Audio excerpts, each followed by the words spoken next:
Hello everyone, आज है 11 जनवरी और आज इस वीडियो में हम बात करने जा रहे हैं साउथ इंडियन बैंक के बारे में। देखिए 26 रुपए का ये बैंक है। पिछले एक महीने में अगर देखा जाए तो 2% का डिक्लाइन भी है। जहां बाजार ने पिछले एक महीने में काफ़ी अच्छा पैसा बना कर दिया, वहां यहाँ पर तेज़ी नहीं थी क्योंकि ऑलरेडी ये बहुत बड़ी तेज़ी दिखा चुका है। एक साल में 44% का ग्रोथ ज़रूर है, लेकिन लोअर लेवल से कंपेयर करें जो कि 14.5 रुपए का था, उससे कंपेयर करें तो तेज़ी और भी ज़्यादा बड़ी है यहाँ पर। लेकिन अभी अगर आप देखोगे तो ये कंसोलिडेट कर रहा है।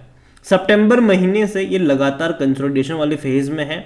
जो हायर लेवल इसका रहा है सितंबर से लेकर अब तक अगर हम देखें तो हायर लेवल इसका 28 रुपए के आसपास का रहा है और जो लोअर लेवल है वो 23 रुपए के आसपास का रहा है। मतलब बहुत ज़्यादा मूव ये नहीं कर रहा है अभी के टाइम पर। और देखा जाए तो ये कई बार ऐसा कर चुका है। ठीक है, एक बड़ी रफ्तार के बाद लंबे समय तक का कंसोलिडेशन भी दिखाता है, वो भी गिरावट भी कभी कभी दिखा देता है ये। अगर आप इसका मैक्सिमम ग्राफ भी देखोगे तो एक बड़ी रफ्तार आती है, गिरावट आती है, बड़ी रफ्तार आती है, गिरावट आती है। अगर हम 1999 से अगर देखा जाए तो 1 रुपए के आसपास का प्राइस था और इस बीच हाई जो बना वो मुश्किल से 33-34 रुपए के आसपास का था। तो देखा जाए तो उतने बड़े बड़े मूव्स यहाँ पर आए नहीं हैं, मतलब प्राइस वाइज अगर आप देखोगे तो। अगर वॉल्यूम की बात करी जाए तो 1.5 करोड़ के आसपास के शेयर ट्रेड होते आज यहाँ पर नजर आए।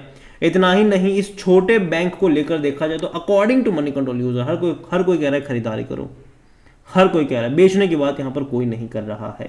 इनके क्वार्टरली रिजल्ट से पहले अगर डिविडेंड की बात करें तो भाई साहब पे कर रहा है और पे करना स्टार्ट किया है।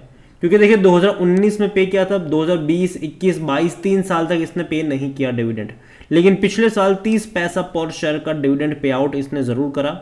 और देखो नंबर्स रेवेन्यू वाइज देखा जाए क्वार्टरली अगर आप इनके नंबर देखोगे तो लगातार रेवेन्यू में ग्रोथ है, धीरे धीरे ही सही लेकिन ग्रोथ है।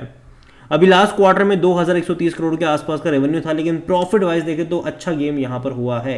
प्रॉफिट अभी कर रहा है ये 250 से 300 करोड़ के आसपास का प्रॉफिट है। अभी दिसंबर क्वार्टर के नंबर इंटरेस्टिंग होने वाले हैं कि किस तरीके के नंबर्स आते हैं।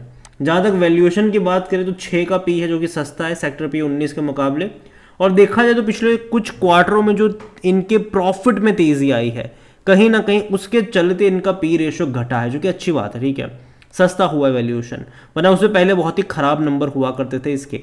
अगर आप इनके फाइनेंशियल की तरफ देखोगे यहाँ पर तो पता चलेगा कि एक टाइम पे इनके फाइनेंशियल बहुत ज़्यादा खराब थे, इवन लॉस में भी थे। ये 188 करोड़ का लॉस था, 50 करोड़ का लॉस था, तो लॉस में भी रहा है ये बैंक। लेकिन पिछले कुछ क्वार्टरों में सिचुएशन बदली है, प्रॉफिट कमाना शुरू करा है। उम्मीद करते हैं कि यही चीज़ें कंटिन्यू रहे और देखो अगर कंटिन्यू रहती है तो अच्छी बात है, लेकिन अगर नहीं रहेगी तो वापस वही होगा जो हर बार होता है। बहुत बड़े मूव्स यहाँ पर मतलब देखा जाए तो जब तेज़ी आती है, बड़ी तेज़ी आती है, नहीं आती है तो बड़ी गिरावट भी आती है। शेयर होल्डिंग को लेकर देखें तो प्रमोटर के पास यहाँ पर कुछ भी नहीं है, कोई ऐसा प्रमोटर यहाँ पर है नहीं। 3.40% की होल्डिंग म्यूचुअल फंड्स लेकर बैठे हैं, 3.19% डोमेस्टिक के पास है, 15.01% एफआईएल्स लेकर बैठे हुए हैं। रिटेल और अदर की मिलाकर 78.40% है और ज़्यादातर क्वांटिटी जो है वो सिर्फ रिटेल वालों के पास है, जो छोटे निवेशक कह लो आप और हमारे जैसे। 49.48% की होल्डिंग है उनके पास। अदर पार्टीज के पास 28.92% की होल्डिंग है। और देखा जाए तो कोई उतना बड़ा चेंज नहीं, लेकिन म्यूचुअल फंड की एंट्री डेफिनेटली यहाँ पर हुई है और शेयर प्राइस में जो आप तेज़ी देख रहे हो इतनी बड़ी, उसकी एक बड़ी वजह भी ये है। अगर आप दिसंबर 2022 तक देखो तो म्यूचुअल फंड के पास कुछ भी नहीं था। मार्च में ये 2.72% पर आए और ये टाइम था जब बहुत अच्छी तेज़ी आ रही थी यहाँ पर, आपको पता हो तो।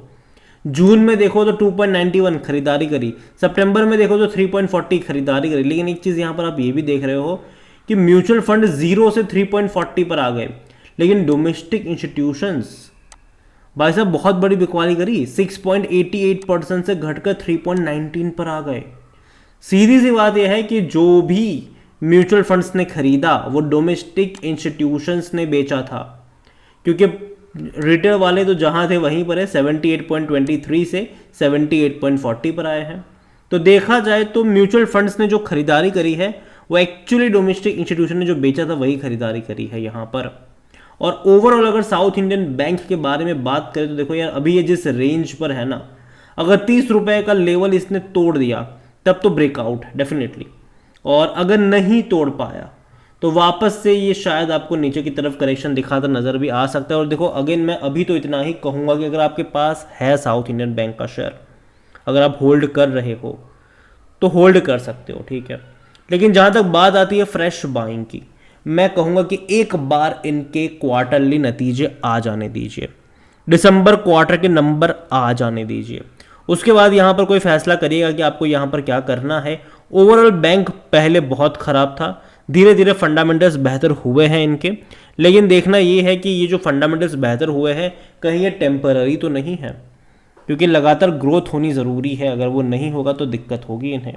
और मैं यही कहूँगा अभी के लिए कि साउथ इंडियन बैंक है तो बुरा, लेकिन अभी धीरे धीरे पिछले कुछ टाइम से काफ़ी अच्छा इंप्रूवमेंट दिखाया ज़रूर है इसने। अभी अगले क्वार्टर के नंबर आ जाने दीजिए, उसके बाद फैसला कर सकते हैं कि क्या है, मतलब अच्छे नंबर्स आने ज़रूरी भी है यहाँ पर, क्योंकि एक्सपेक्टेशन ज़्यादा है अब इस बैंक से। और यही कहूँगा कि है तो होल्ड कर सकते हो, लेकिन फ्रेश बाइंग की जहाँ तक बात है मैं यही कहूँगा वेट एंड वॉच, रिजल्ट्स आ जाने दीजिए यहाँ पर। और अगर आपको रिस्क लेना ही है तो बाय ऑन डिप्स का फॉर्मूला इस्तेमाल कर सकते हैं यहाँ पर। वीडियो को यहीं पे एंड करूँगा, पसंद आया हो तो लाइक करो, शेयर करो, चैनल पर अगर पहली बार है तो प्लीज़ सब्सक्राइब करें। और साउथ इंडियन बैंक के बारे में आप क्या सोचते हैं वो भी आप मुझे कमेंट में लिख के बता सकते हैं। इसके अलावा अगर आप चाहते हैं कि मैं बैंक ऑफ महाराष्ट्र के ऊपर भी वीडियो बनाऊँ तो कमेंट में उसका भी नाम लिखेगा। और बहुत जल्दी एक्चुअली मैं बैंक ऑफ महाराष्ट्र के ऊपर एक वीडियो प्लान भी कर रहा हूँ, तो चैनल को सब्सक्राइब जरूर कर लीजिएगा। जो बैंक ऑफ महाराष्ट्र के ऊपर वीडियो चाहते हैं बहुत जल्दी उसके ऊपर भी वीडियो आने वाला है। Thank you.